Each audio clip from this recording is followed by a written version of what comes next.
There is a place in the heart of Europe where fairy tales feel real. This is Bavaria, a region in southern Germany where mountains, forests, and lakes create a magical landscape. For centuries, its hills and peaks have inspired kings and artists to build castles that seem to leap from the pages of a storybook. These castles are more than stone. They are dreams made real, monuments to history and imagination. When you travel through Bavaria, you step into another world where anything feels possible. The allure of these castles is timeless, calling to the dreamer in all of us. Each castle has its own story, shaped by the people who lived within its walls. Our journey today takes us deep into this enchanting land to explore Bavaria's most famous treasures. We'll walk the halls of King Ludwig II, whose vision gave birth to breathtaking structures. We'll learn their history, marvel at their beauty, and soak in the atmosphere that surrounds them. Whether you're a history buff, an architecture lover, or simply seeking a bit of magic, Bavaria's castles offer something for everyone.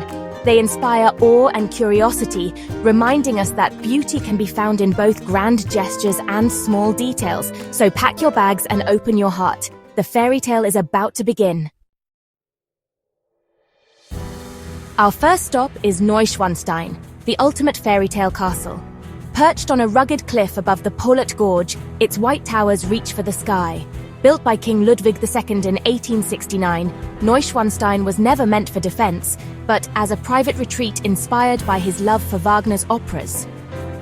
Getting there is part of the adventure. Walk, take a shuttle, or ride a horse-drawn carriage from the village of Hohenschwangau. The first sight of the castle up close is breathtaking. Inside, guided tours reveal opulent rooms like the throne hall and singers' hall, each filled with art, mythology, and theatrical detail. Every corner reflects Ludwig's passion for fantasy. Neuschwanstein was never finished. Ludwig died in 1886, having lived there only 172 days. Some rooms remain incomplete, a poignant glimpse into an unfinished dream. Yet what stands is a masterpiece of romantic architecture, drawing millions each year. It's a place that must be seen to be believed. Neuschwanstein is the embodiment of a dreamer's vision. Standing on the Marienbrücke, the classic viewpoint, I felt awe as the castle floated above the trees framed by the Alps. The air was crisp. The sound of a distant waterfall filled the silence, a moment where reality and fantasy blurred. Inside, the lavish interiors felt like a sanctuary for a lonely soul, not a seat of power. In the king's bedroom, I imagined Ludwig gazing at the mountains, lost in dreams. The artificial grotto, a man-made cave between rooms, revealed Ludwig's desire to live inside art itself. This whimsical feature spoke volumes about his character and longing for escape. Leaving Neuschwanstein, I felt wonder mixed with sadness, a monument to a beautiful, unfinished dream. The castle sparks imagination and touches the heart. It encourages us to reflect on our own dreams and the lengths we'd go to make them real. The experience lingers long after you leave. Neuschwanstein is more than a tourist attraction. It's a pilgrimage for dreamers. Here, the power of fairy tales feels truly alive. Just a stone's throw from Neuschwanstein lies Hohenschwangau, the childhood home of King Ludwig II. Its bright yellow walls overlook the serene Alpsee Lake, rebuilt by Ludwig's father in the 1830s. Unlike Neuschwanstein's fantasy, Hohenschwangau feels like a real home, warm, lived in, and filled with history. The gentle walk from the village leads to a castle nestled among trees, grounded and inviting. Inside, rooms are decorated with frescoes of German myths and tales, the backdrop to Ludwig's childhood dreams. The tour reveals the Queen's music room, where Wagner once played, and the telescope Ludwig used to watch Neuschwanstein's construction. Each room tells a story of family and inspiration. Hohenschwangau provides essential context for understanding Ludwig's imagination. It's a more traditional castle, but its significance is immense. Visiting here first sets the stage for Neuschwanstein's dramatic fantasy. Hohenschwangau is a crucial part of Bavaria's castle story. Walking through Hohenschwangau, I felt a calm intimacy missing from Neuschwanstein's grandeur. Sunlight illuminated vibrant murals, and I could picture young Ludwig dreaming in the library. The view from the balcony over Alpsee Lake was stunning, a place of natural beauty and tranquility. This landscape shaped a king's imagination, and standing there, I felt inspired too. The contrast between Hohenschwangau and Neuschwanstein is striking, one rooted in family and tradition, the other in fantasy. Seeing both creates a powerful narrative, the starting point and the magnificent result of a lifelong dream. Leaving Hohenschwangau, I understood Ludwig better, not just as an eccentric builder, but as a sensitive soul shaped by his surroundings. The castle's warm walls and heroic murals were the cradle of his creativity. Hohenschwangau is essential for anyone wanting to connect with Bavaria's story. It provides the heart behind the fairy tale facade up the hill. The experience becomes richer and more meaningful. Our next stop is Linderhof Palace, nestled in a secluded valley.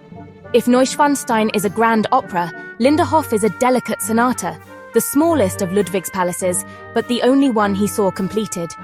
Inspired by French royalty, Linderhof dazzles with rococo splendor, gold leaf, mirrors and velvet everywhere. The Hall of Mirrors creates an illusion of endless space, where Ludwig often read alone at night. The magic table in the dining room, lowered to the kitchens below, let Ludwig dine in solitude, a clever touch reflecting his desire for privacy. Linderhof's formal gardens are masterpieces of design, blending manicured hedges, statues and fountains with alpine scenery.